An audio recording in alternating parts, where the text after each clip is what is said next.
The wait is over. Hello, everybody. Eagles season is upon us. Getting kicked off down in Brazil this evening. Streaming live on Peacock and NBC 10. Hello. Sean Brace, Mark Henry Jr. Mark does a great job for us on a number of things, but this year we focusing a lot more on the daily tickets with me and with the station as a whole on all things Eagles analysis. Dude does it better than most as far as with the eye in the sky, the draft, all of that, put it together. And oh, by the way, as you can tell, Eagles, he's a pretty big fan. Hi, Mark. Suited and booted. I'm ready to go. You have to be ready, have to have green on today going around town. So I'm pumped, man. I hate that this is in Brazil. I've whined about it all off season, but it's fun to have them on a Friday standalone. Yes, which is very interesting because I just found that out. Did you know the reason why, or the reason why we never had NFL games on Fridays because of high school? I've known that, but I don't think I ever got the refresher. Let's put it that way, and it didn't really click too much. And as far as they're playing games on Friday night. The NFL controls all. Kendall Baker, a fantastic follow for Yahoo Sports. 1961, Congress passed the Sports Broadcasting Act, which bars the NFL from scheduling games after 6 p.m. on Fridays, of course, to protect high school football, and 6 p.m. on Saturdays to protect college football. This is why we don't see NFL games on Saturday until the end of the season. It's also why the new Black Friday game on Prime Video has an afternoon kickoff. Really good follow, great details there. Little, back in the day take, because obviously the NFL controls all with Black Friday, Christmas, Thanksgiving, you name it. And oh, by the way, kicking off the season last night with the game we just had, and then today down in Brazil. Mark, let's talk all things Eagles. Let's do it. We've been talking a lot about the league, a lot about the teams, a lot about players for fantasy perspective, props, winning plays, all that. Right here, right now, all things Eagles and Packers. And I do want to start with this. Last night, it felt like Isaiah Likely was that X factor, was that player that for some came out of nowhere. Others, great call, but predominantly was the X factor. Who is it right now in your mind after this game is all wrapped up? Eagles X factor player, and from the Packers perspective, their biggest X factor in your mind after tonight's game, who are we talking about the most? I'm actually gonna for the Eagles, I'll take it off the field when it comes to the X factor. I don't think it's a player. I think it's Vic Fangio. I think the biggest X factor for this Eagles team, you could pick, a position group, maybe which linebacker steps up, maybe the young DBs. But I think in general, it's top down from Vic Fangio. The biggest pressure in this game is on him. The Packers down the stretch looked like one of the best offenses in football last year. You can debate the other side of the ball for the Packers, and I'm about to with their X factor. But I think the key to this game actually isn't about the offense. All the focus is going to be on Jalen. All the focus is going to be on the Kellen Moore play calling. And I get it. That's the sexy thing to talk about. But I think the most interesting thing with the most unknowns is that defense. You see Bryce Huff plugging in, Nolan Smith going to take a bigger role, relying even more on Jalen Carter and Jordan Davis, relying on a whole bunch of new linebackers, relying on a bunch of new DBs. I mean, Chauncey Gardner-Johnson was here before, he's back. And then you have the rookies, and you're missing Rodgers, but whole lot of new pieces all over this defense.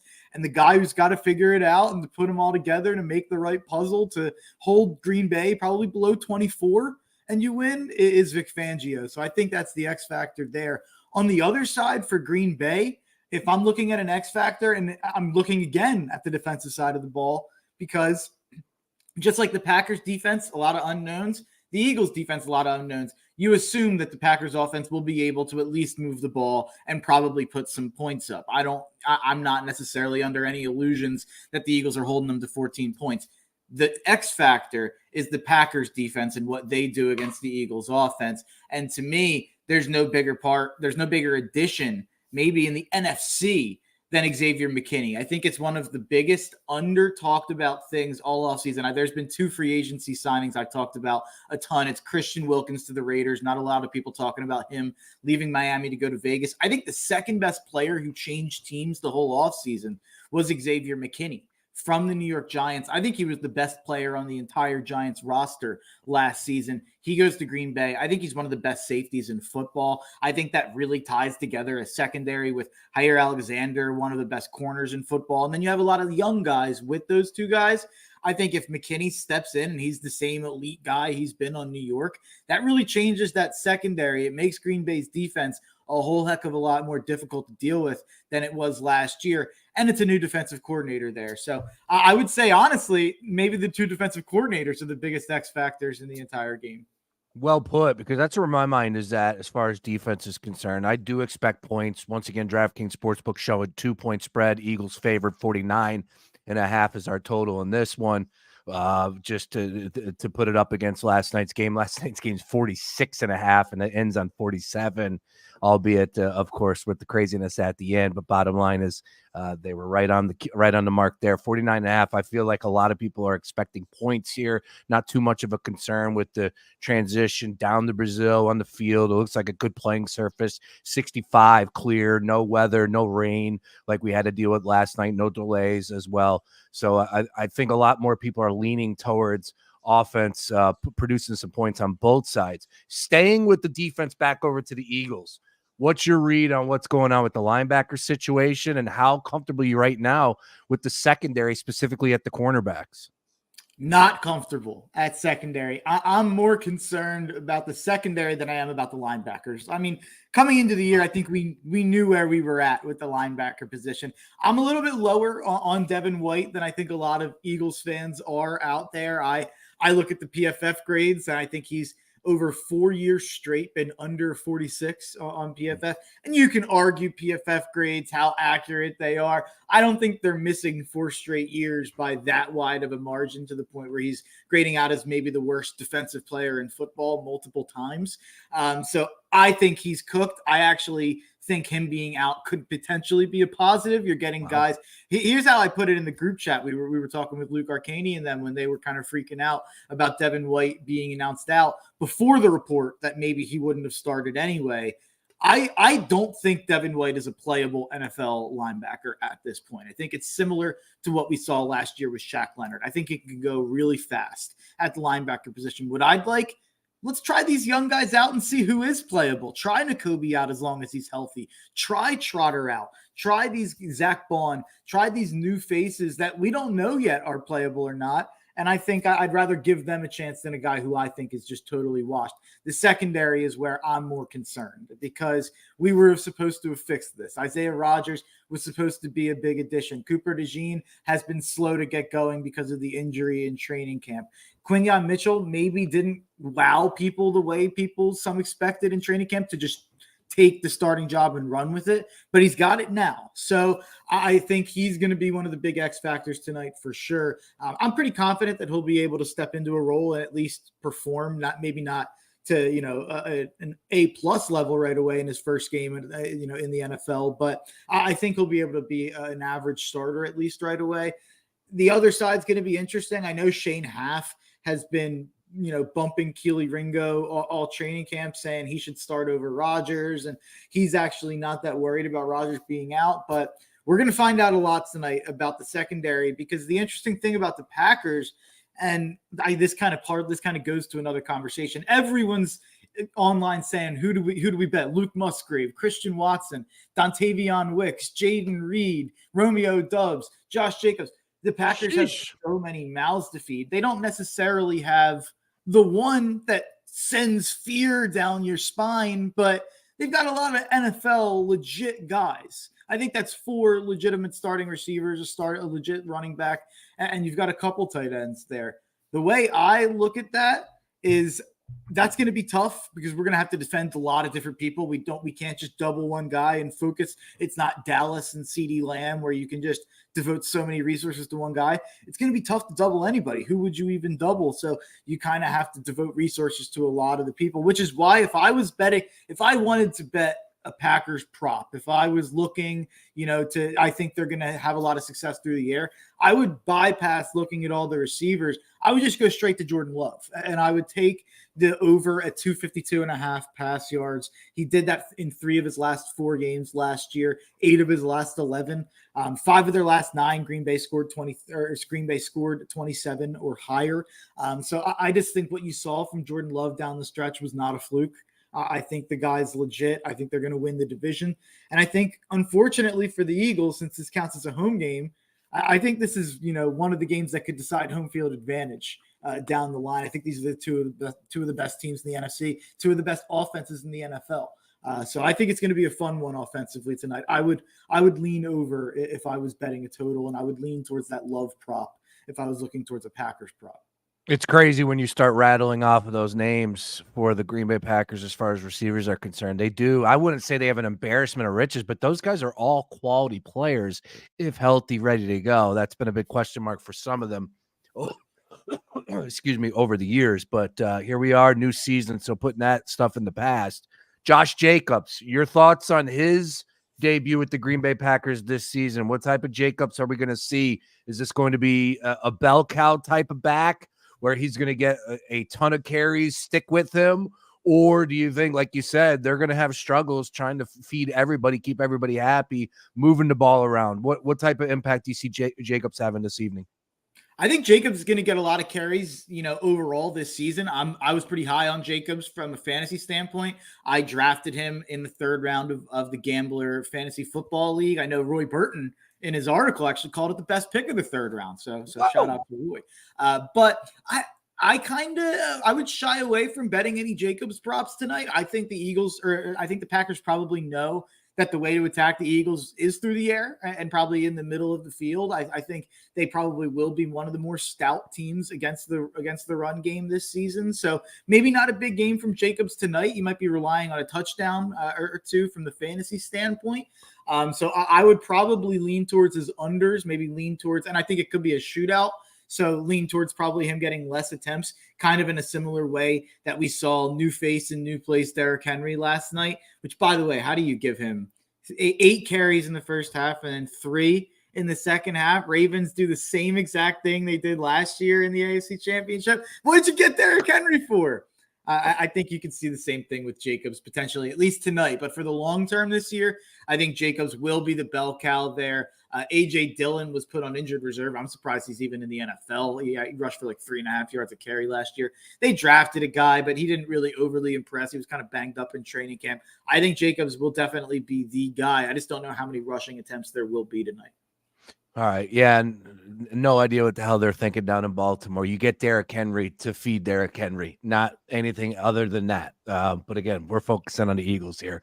Saquon Barkley over to the offense for the Birds here, and the new back in town for the Eagles. Same question. Your outlook for Saquon in tonight is what? I think that we will be. I've said all offseason, I think they're going to be more conservative with Saquon than people want.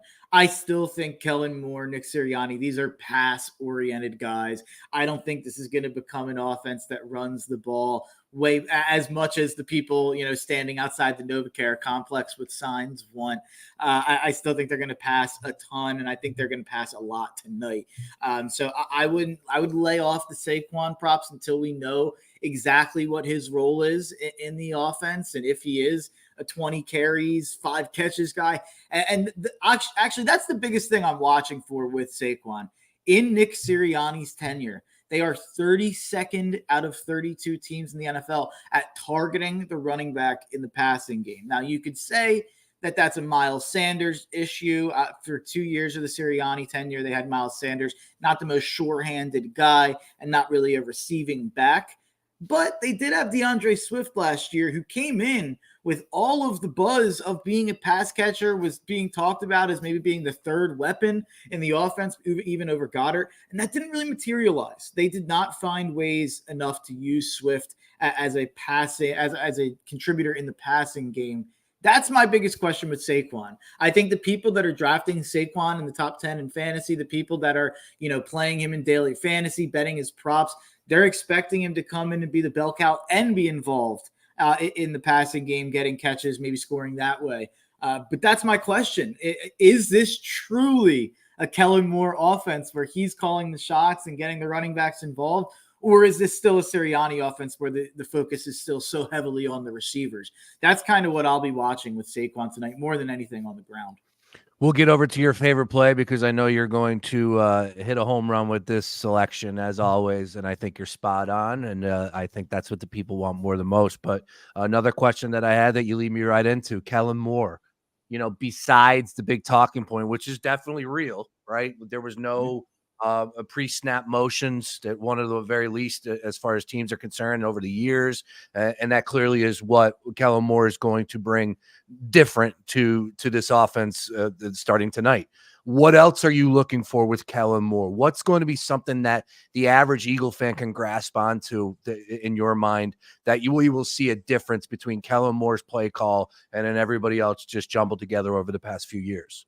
I hate to beat a dead horse because it feels like it's so much of what the focus is. And obviously you have the controversies of a coach speaking out against Jalen in the blitz last year. And then Jalen comes out and talks about how Kelsey was the one running protections, maybe throwing his boy Kelsey under the bus a little bit, the guy on my jersey, and saying he'll be able to handle it this year. But I mean, I don't blame Jalen. If you're Jalen Hurts and you're sitting there and the blitz pickup isn't working. You're playing Todd Bowles this upcoming weekend in the playoffs, and that he's going to blitz, and you're not allowed to make calls at the line to change kind of the protections. That's probably frustrating, especially when the definition of insanity, trying the same thing over and over again, expecting different results. That's what last year felt like with the blitz. So I think the biggest thing above all, above who gets targeted out of AJ or Devontae, above getting Dallas Goedert involved, above getting Saquon involved, above Dotson.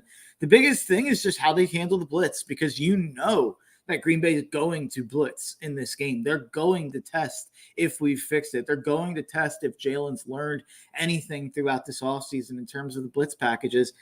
And it'll be interesting to see how we react and if we're able to make them pay for blitzing, because you see guys like Lamar Jackson and you see other, mobile quarterbacks often really be able to pick apart a blitz, either with a quick strike or getting out of the pocket pretty fast. So it'll be interesting to see what their answers will be, whether it's, devoting a running back to blitzing, whether it's, Jalen running more, whether it's Jalen running less. It'll be really interesting to see in terms of how they handle the blitz when Green Bay does bring the house. And the other thing that I mentioned, the defensive coordinator, is Jeff Hafley, the Packers' new DC. He was Boston College's head coach last year, and he blitzed a good amount. But we just don't know what he's going to look like in the NFL. This is a totally different, he's not coaching Boston College anymore, not coaching against Virginia up in New England. So I think it'll be interesting. One of the most, it's a complete unknown, basically, what he's coming into in terms of how much he will blitz. But he will, at least to try it out.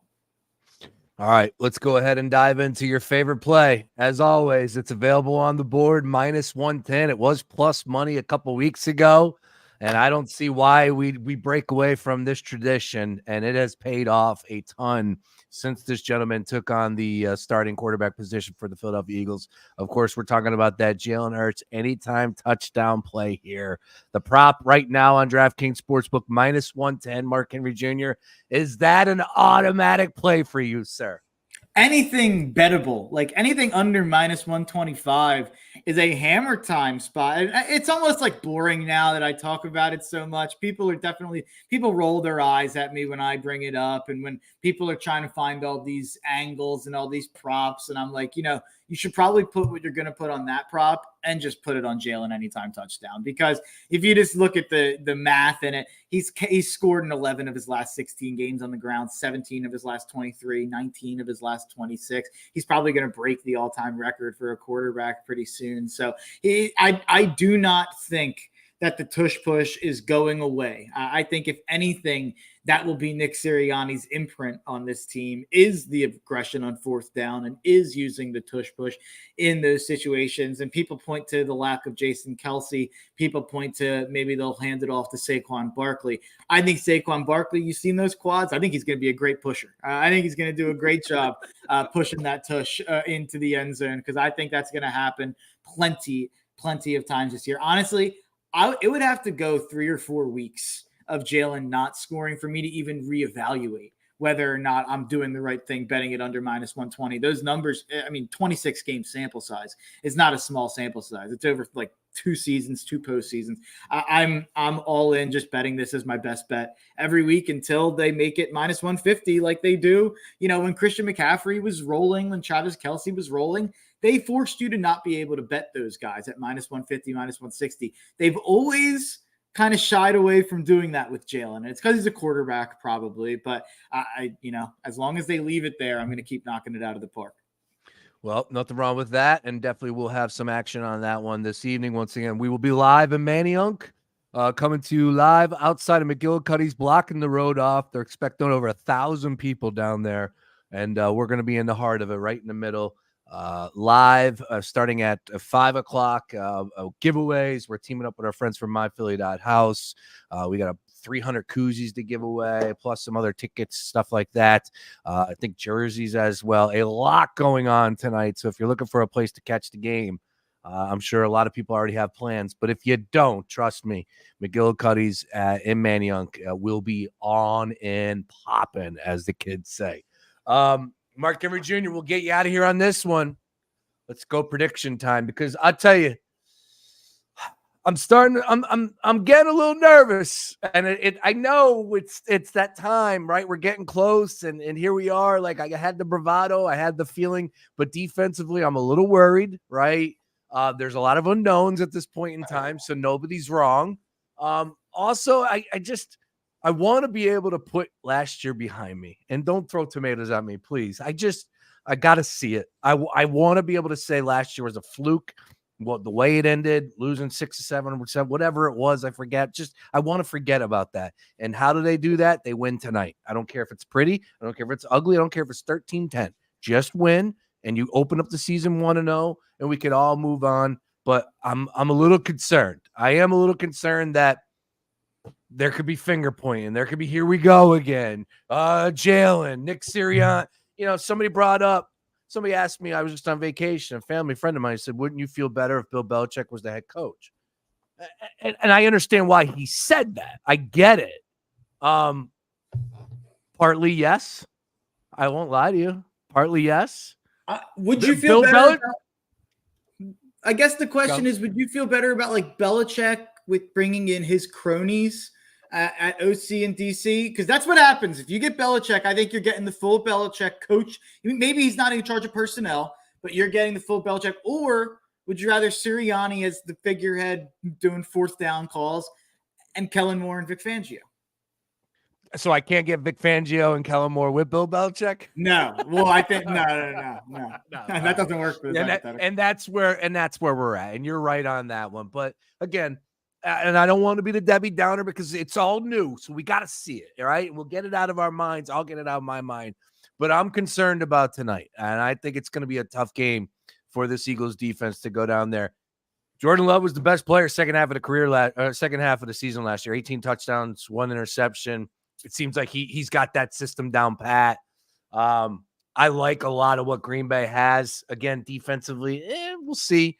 But if you made me make a selection right now, I think we're in for a dramatic sweat. And I'm going to give the Eagles a 2-point victory. I'll go 26-24.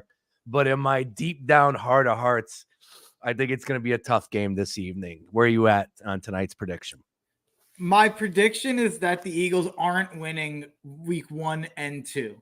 So one of these 2 games is a loss. I think in Brazil against Green Bay or at home for Atlanta. I think those are 2 of the 3 best teams in the NFC. Wow. I think we're doing a round robin against the other 2 best teams in the NFC. My pick for the NFC Championship was the Eagles beating the Falcons in the NFC Championship. And the team that I was upset I had to leave out of that was Green Bay. So I truly think these are the toughest games of the year. I'm going to go with a loss.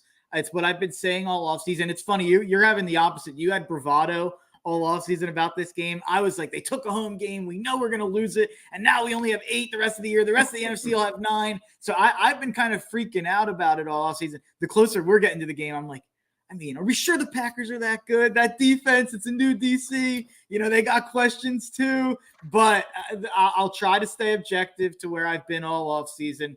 I think this is a loss tonight. 30-28 Green Bay is where I'll go on a game-winning field goal as time expires with their new kicker that I'm forgetting the name of. Yeah, we got some Packers love in here. Megan's checking in. She's taking the Packers plus 2.5 from the great Rhythm app. Make sure you check that out, see what they have to offer for tonight's game. And then Joe, we had a question mark before we get you out of here. Joe checking in. He said, how will Green Bay answer if Smith is in motion? Devonta Smith in motion, what does that do? And that's the fun part about a completely new scheme is just they have no idea what we're throwing at them. And, you could argue the same thing conversely for the Eagles offense. They don't know what Jeff Hafley's defense is going to look like. But if Kellen Moore adds wrinkles, you can still keep some of the bread and butters that have worked so consistently over the last couple of years. But everyone's been saying it. I think it was Chris Long that I heard just talk about it with Bella. Actually, you see that with Chris Long and Belichick talking to each other on some stage. I don't know what show they're on together, but Chris Long was saying how he had people in the league telling him they run 5 plays. The Sirianni, Brian Johnson Eagles when they were 10-1. They were saying, why don't they just run 10? Like if they ran 10, people wouldn't be able to figure out the 5. That's kind of what I've been running with. If Kellen Moore just adds 5 plays, I think that's all he needs to do. That's at least what NFL people think. But going back to what, just real quick, wrapping it up before what we were talking about with Belichick, I think this has to be the year for Nick Sirianni. Nobody in sports, in terms of a coach, is under more pressure than Nick Sirianni is right now, because when you're the CEO coach, you are totally at the will of the coordinators that you hire year by year. And I think Vic Fangio may be more of a long-term option, or at least a couple years. I don't think he's getting poached as a head coach again. He's probably a lifetime defensive coordinator at this point. But if you have a great season on offense, Kellen Moore's on the first flight back to Dallas or down to New Orleans or whoever who has the opening. If you put up a top 5 season, you're losing your offensive play caller. We're back in the same spot, figuring out who's going to call the plays. So that kind of goes back to it. If they nailed it, and I think they did. I think I've been a long-time supporter of Kellen Moore. I think he's a great play caller. Vic Fangio has basically invented the way that this era of defense is played. I think they nailed it. I think they knocked it out of the park. If they did, it's not going to be here for more than a year.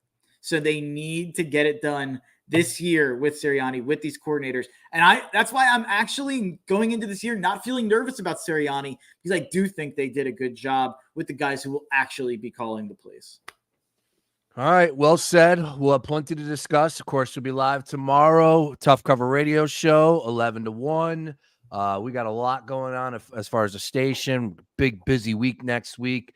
Eagles Players Show returning for another season. We're going to be live at Chickies and Pete's in Marlton. I believe Britton Covey will be with us. Yes, fresh off his flight from Brazil, will be in town on Monday. That's at 6 p.m. So we got a lot to do over these next couple days.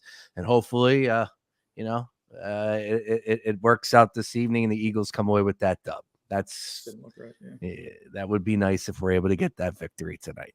Once again, live from McGillicuddy's in Mania. Come on out. Party starts at 5 p.m. Looks like it's going to be dry, no rain. And we got a ton of giveaways. It's going to be rocking. Music during commercial breaks, halftime music. Of course, Eagles fight song after every score. Trust me, if you're in the area, no better place to be than in McGillicuddy's tonight. For Mark Henry Jr., I'm Sean Brace. Keep it locked to right here to the Gambler.